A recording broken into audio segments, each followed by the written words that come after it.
আমি মাননীয় উপদেষ্টার উদ্দেশ্যে বলবো, আপনি ধানমন্ডিতে এসেছেন, হাজারীবাগ গেছেন, আপনি সমগ্র ঢাকা শহরের প্রত্যেকটা অঞ্চলে তাহলে আপনাকে যেতে হবে।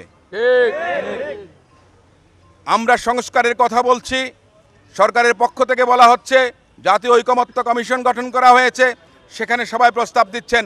আমি মনে করি সর্বপ্রথম সংস্কারের মধ্যে একটি প্রস্তাব 1 নম্বরে আসা উচিত, যারা এই উপদেষ্টা পরিষদে আছেন তারা কেউ আগামী জাতীয় সংসদ নির্বাচন করতে পারবেন না।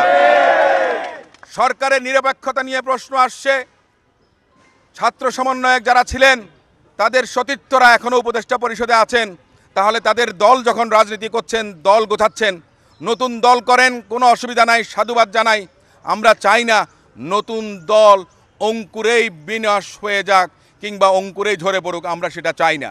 আমরা চাই নতুন নতুন সংস্কৃতির জন্ম হোক, আমরা চাই নতুন ধারার রাজনৈতিক দল আসুক, আমরা সাধুবাদ জানাই। কিন্তু রাষ্ট্রকে কাজে লাগিয়ে রাষ্ট্রীয় পৃষ্ঠপোষকতায় জনগণের সঙ্গে প্রতারণা করবেন, আমার মনে হয় এটা ঠিক না। কল্যাণ যদি করতে হয় নিঃস্বার্থভাবে করেন, আমরা যারা রাজনীতি করি আমাদের কথা ভিন্ন, কিন্তু যারা উপদেষ্টা পরিষদে আছেন তারা তাদের উদ্দেশ্য হাসিলের জন্যে এমন কোনো কর্মকাণ্ড করবেন না যেটাতে জনমনে প্রশ্ন জাগে।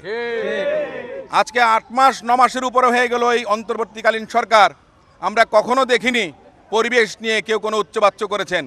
এর আগে একজন উপদেষ্টা স্থানীয় সরকার মন্ত্রণালয়ের দায়িত্ব নিয়েছেন, যেখানে এক সময় অনেক অভিজ্ঞ বয়োজ্যেষ্ঠ আইনজীবী ব্যারিস্টার আমাদের প্রয়াত হাসান আরিফ স্যার ছিলেন, সেখানে ওনাকে বাদ দিয়ে একজন তরুণ অপেক্ষাকৃতভাবে এই স্থানীয় সরকারের উপদেষ্টা হয়েছেন, যেটা বিগত দিনে আমরা দেখেছি বাংলাদেশ জাতীয়তাবাদী দল কিংবা আওয়ামী লীগও ছিল, তাদের দলের মহাসচিব কিংবা সাধারণ সম্পাদক তারা স্থানীয় সরকার উপদেষ্টা বা মন্ত্রীর দায়িত্ব পালন করে থাকেন।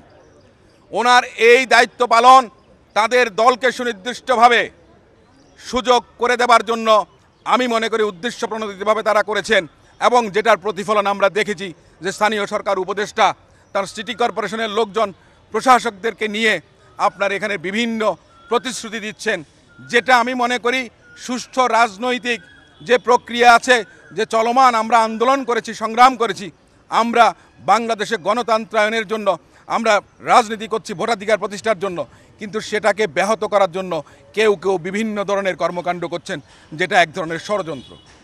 আমরা চাই অবিলম্বে তারা পদত্যাগ করবেন, কারণ তাদের নিরপেক্ষতা প্রশ্নবিদ্ধ এবং তাদের দল মাঠ গোছাচ্ছেন, রাজনীতি করছেন, কিন্তু সরকারের অংশ হিসেবে কেউ যদি থেকে থাকেন তাহলে সেটা বাদ দিয়ে জনগণের কাতারে আসেন, আমাদের সঙ্গে আসেন, আমরা আপনাদেরকে সহযোগিতা করি। উদ্দেশ্যমূলকভাবে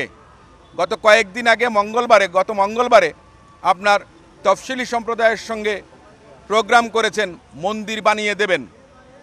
আজকে রবীন্দ্র সরোবরে ঢাকা সিটি কর্পোরেশনের 500 শতাধিক কর্মীদেরকে নিয়ে পরিষ্কার পরিচ্ছন্নতা অভিযানে নেমেছেন।